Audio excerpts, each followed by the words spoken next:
What up, great people? You know who it is. I am Mr. Darkeye, and this is the Mr. Darkeye podcast. Motivation to trust God and live your dreams. We live at the Super Icy Brothers in Pineville, North Carolina, man. This is premium frozen dessert shop, man. If you ain't getting this, I don't know what you're doing. Stop playing with your life, man.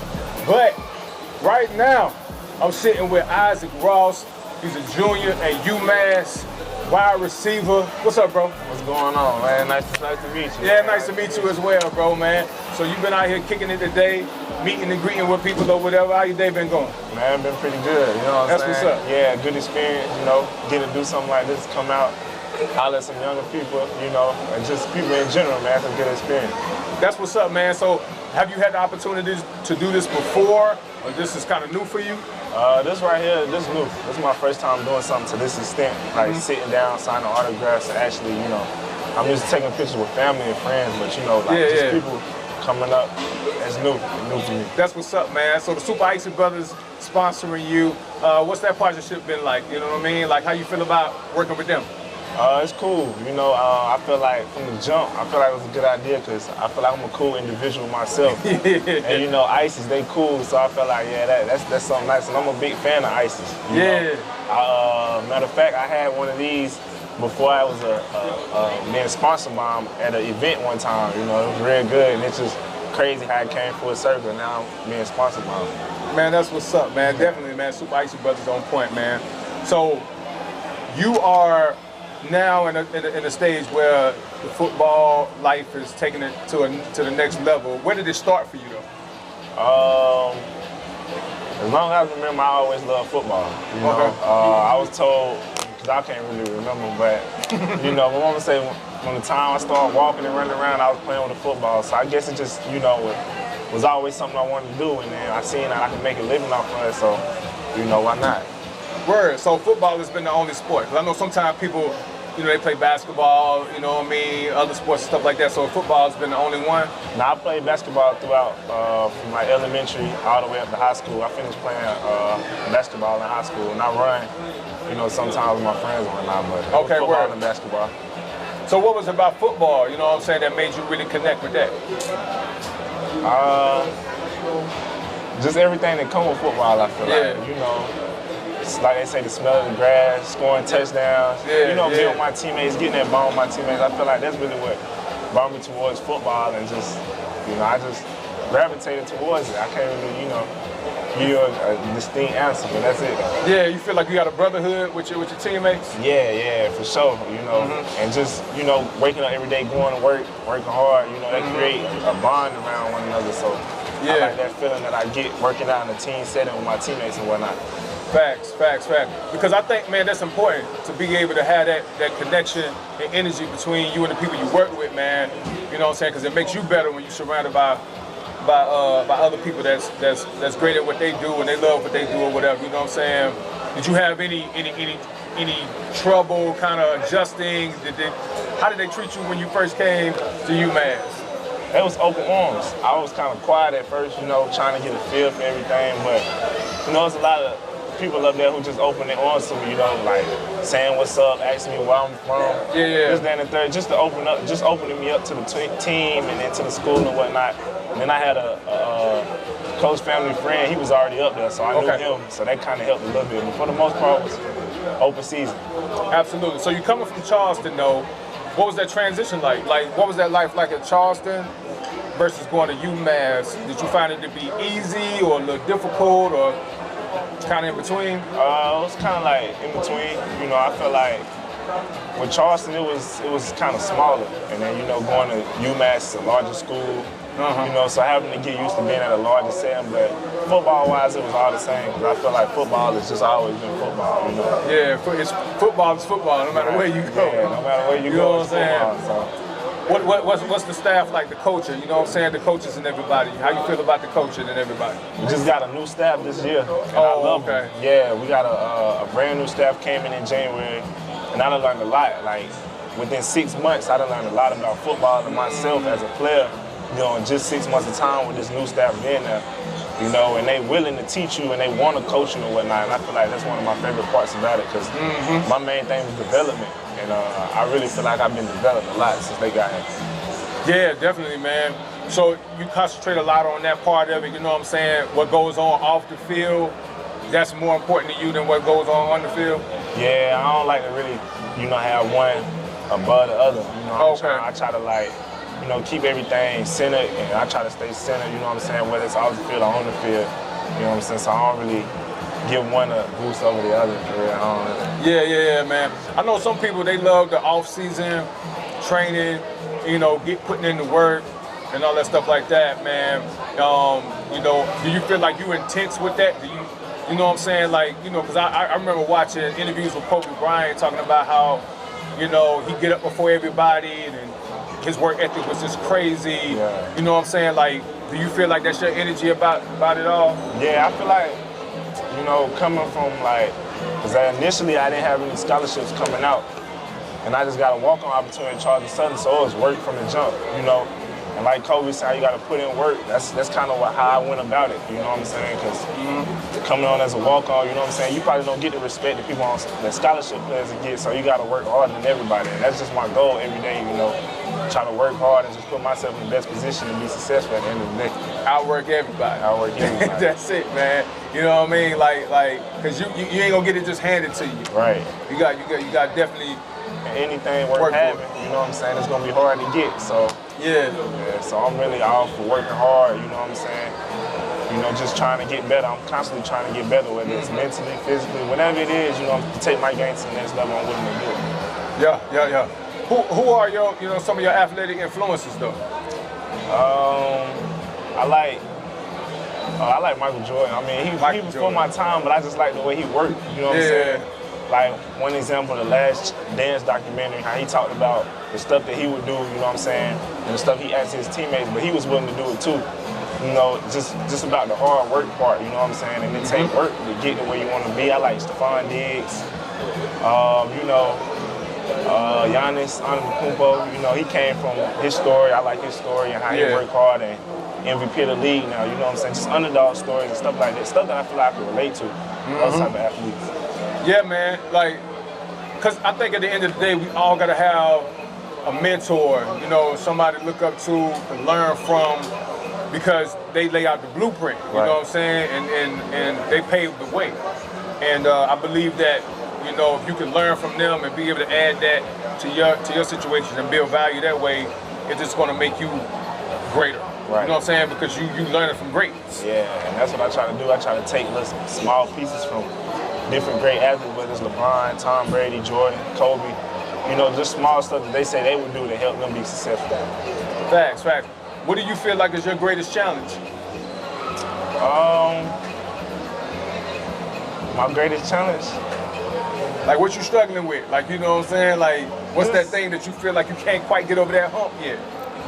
Just taking the next step of, just getting back to how it was in high school, playing-wise, when you play every snap, every down, you know what I'm saying? Coming from, I say, a walk-on, you got people to beat up, people to pass up. So that's just something I'm knocking at right now. It's not really the greatest challenge, but it's one that I look forward to, you know what I'm saying? Looking to face that, willing to go to war.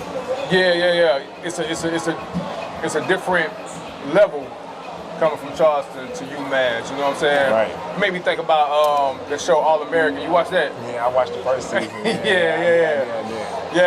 Spencer James, he learned that coming from high school to college, and then realized he wasn't the best player on the team no more. Right. Once he got to college, he had a team full of Spencer James, and he had to realize, he had to outwork them to earn his spot. You know what I'm saying? Just doing other stuff to get you right, you know what I'm saying?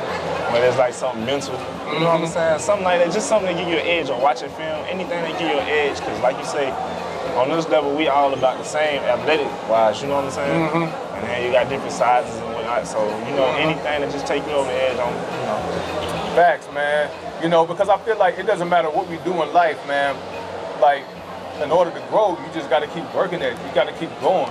You gotta push through all the setbacks, and anytime you feel like you're being overlooked or people not necessarily seeing your value, you just gotta continue to work to prove them wrong. Right. You know what I'm saying?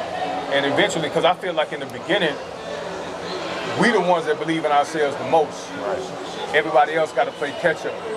You know what I'm saying? 100% true. Absolutely, man. is there any because you know before we got on camera I talked about your dad playing ball and things of that nature or whatever. Do you have? I know sometimes when people come when you have somebody, you know what I mean, that's in sports, like a parent, do you get that at all? Do people bring that up a lot? You know what I'm saying? Talk to you about your pops a lot? Yeah, growing up, yeah, I heard a lot of different stories, you know, of he did this, he did that on the field, you know, just talking about how great he was. And I often hear arguments about who was the best in the city, his name come up. So, you know, just growing up, I always heard stories and whatnot. And then I ended up, late in high school, I ended up getting a highlight tape. So, you know, I got to see some of it. So, yeah, I mean. That's dope. Yeah. It's dope, man. It's dope. It's dope. Because I know, like, I brought up All-American, and, you know, the character Spencer James in the story, his pops was a football player, you know, great in that sitcom, and he felt the same way. And, I feel like, you know, coming from that, you know, having somebody as you know, in the history of your family and being great at things, that can also be inspiration and so forth, man. So I mean, I think that's dope, man. Because when they first told me about you, and I learned that, you know, who your pops was. I went to Northwestern with him, so I was like, I just felt like overall, it's something that most people would expect. But it don't necessarily mean that you're gonna go down that path. Right. You know what I'm saying? You know, because you could have easily did anything else. You know what I'm saying? You know. So, what is the goal for you moving forward? Where do you see yourself in the next 5, 10 years? You know, of course, I mean, the obvious possibly would be the NFL, but you know, you lay it out there. The next 5 years, I see myself, honestly speaking, in the NFL. Okay. You know, that always been my dream, and I feel like that's just something, you know, that I can achieve. You know, like we was talking about hard work. I feel like with work, anything is possible, and having faith. And, you know, Absolutely. I feel like I got strong faith, so I mean, and I work hard, so I mean, like, I feel like I can do it, you know, and then along with that, you know, setting my family up, you know, to put my family in a different position than what we in now. That's what I see myself in 5 years, you know. Trying to create wealth for my family, better opportunities for my family, friends, and people around me, and then playing the game that I love. Is there any particular NFL team you would like to play for? Not in particular. I mean, my favorite team is Saints. Okay. Yeah, man, I mean, not really. I mean, anywhere. I like the Chargers colors. Yeah. But my favorite team is Saints. Don't get it wrong. That's my team. I'm a diehard Saints fan. Diehard Saints. Diehard. That's what's up, man. So who knows, man? Dream might come true. You know what I'm saying? You know, I hope so, man. You got faith, man. That's all it takes. Having faith, man. Any amount of faith can get you there. Right. Can take you all the way to the top, man. Don't even have to be big on it. As long as you got enough where God believes you and moves you, man, it can happen, man. That's what my podcast is all about, man. Because this is why I feel like that's what get us to the next level every time, man. Our faith, believing in something that's bigger than us, and knowing that we can't do it by ourselves, man. Because greatness takes assistance. We can be good by ourselves, but it takes us coming together, man, making things work in order to get to that next level of greatness, man, for sure, man. I believe that wholeheartedly. Man, that's what's up, man. So at the end of the day, when it all come down to it, right now, what's your day-to-day routine? What does that look like or whatever, you know what I'm saying? Because most people, we talk a lot about hard work, but what's your day-to-day? Like, what does hard work look like for Isaac Ross, like day-to-day? What time you wake up and get to it? What that look like? Okay, when I'm at school on campus, I usually get up. We got 2 different times. We usually lift at 9 or either 11. So before the 11 lift, you know, I get up, eat something small. I like to eat, you know. And then we have lift. After lift, depending on what it is, I like to do recovery on my body. You know what I'm saying? Because that's you got to stay on the field, so you got to take care of yourself. So I do like, you know, we got something called Normatec or get in the ice tub, hot tub, you know what I'm saying, to recover. And I probably get a nap, and I've been trying to, like, you know, I do research and whatnot. It ain't good to sleep past 30 minutes or whatnot. So I try to get a small nap, and I get up, you know, after workouts, we like to get 100 catches in a day. On the jug machine, we get 100 catches a day. A little bit over that, you know what I'm saying? You know, 100 a day keep the drops away. That's the rule. 100 a day keeps the drops away. Yeah, I like that. I like that. So, get our catches in, go to the house, eat, get a good meal in. I try to eat 3 or 4 times, you know, gain weight, keep my weight. And then I probably do like on-field stuff, whether it's cone drills, ladder drills, or just running routes. You know what I'm saying? So I do all that type of stuff to tone up, you know, the on-field part. And then I do like a good stretch session at night before I go to bed. You know what I'm saying? I do like take like 20 minutes to stretch, do some mobility stuff, to try and get, you know, activate all the explosiveness in me. So that's kind of what a day look like for me. You know, probably two workouts, recovery, and then some stretching and catching going in. Man, see what I'm saying? See, the fact that you were just able to lay that out there immediately, that lets me know you focus, you on your grind, and this is important to you. That's the day that y'all heard all of that, right? That's how it is right there. You gotta be on it like that. My man is on it. Describe your greatest achievements, or like some of your highlights that you remember that you will always remember. That's kind of will be the inspiration for yourself moving forward. Like, man, that was a great moment for me. My first one was getting put on scholarship, because I walked on at Charleston Southern initially. Okay. And you know, freshman year, you know, you have all type of stuff. You know, red shirt, this, that, and the third. I was at the bottom of the depth chart to start, and I played a lot my freshman year, kinda. Following year, I got put on scholarship. That was a big accomplishment of mine, because, you know, I always wanted to be on scholarship, not have to pay for school, not have my mama worrying about paying for school. So I got that taken care of. And then another one probably be my first 100-yard game, my first college touchdown. So, you know, being a walk-on again, you know, and some people saying I couldn't do it, this, that, and the third. But I walked on, and I ended up getting a scholarship, and I you know, had my first 100-yard game in college touchdown, you know, in college on the Division I level. Not a lot of people can say that, you know what I'm saying? I feel like, you know, coming where I come from, that was big for me, because it was something that I always dreamed about doing, and once it finally happened, it was like, you know, like a sense of relief. And, you know, so that's probably my greatest accomplishments as of now. Yeah. What has your coaches said about you? Like, what kind of advice, or what's some things that they have said about you to describe you as a player that kind of stuck with you? What, you know, whatever they've said, whether it be good or bad, like what's some things that they've said to you that's impacted you as an athlete? I always felt like I was a hard worker. You know what I'm saying? I always been told I work hard. You know, the strength coaches, they catch on to that. And then I have like, one coach called me like a good leader. You know what I'm saying? To be able to come from, like I was saying, again, a walk-on. He wanted me to lead the kids who was like me on the team, you know what I'm saying, to show them that it's possible and whatnot. So, you know, being a hard worker, being somebody the team can count on, because I always been able to, you know, one coach said being able to make clutch catches and whatnot. So I just feel like I'm somebody the team can count on, you know. I work hard. So them just a few qualities that coaches have told me about myself. That's good stuff, man, because at the end of the day, you want somebody to give you that insight and that feedback and be honest with you, because that's the things that you need to know in order for you to know what you need to do for yourself to grow. And also, too, you know, when they do that, you know they care. You know what I'm saying? They ain't just, you know, just there to do a job, but they actually care about you and what you need to do for yourself as an athlete, and they care about your career, man, because anytime you get people that just don't take that time out to do that, you know what I'm saying? You know what it is, you know what I'm saying? They just there to do a job, and they're not really concerned about your well-being and your future and your career, man. So yeah, that's dope that you have that, and hopefully you will continue to have that moving forward, man. But overall, man, you know, meeting you for the first time, bro, and just hearing you, I could tell you focused, man, and I could tell this is something that you love doing. This is you. And you're gonna go far, man, you know what I'm saying? Continue to trust God, man. He's gonna lead you and guide you the rest of the way, man. That's how dreams come true, that's how greatness is achieved. And you know, just stay focused, don't get distracted. The world is full of chaos.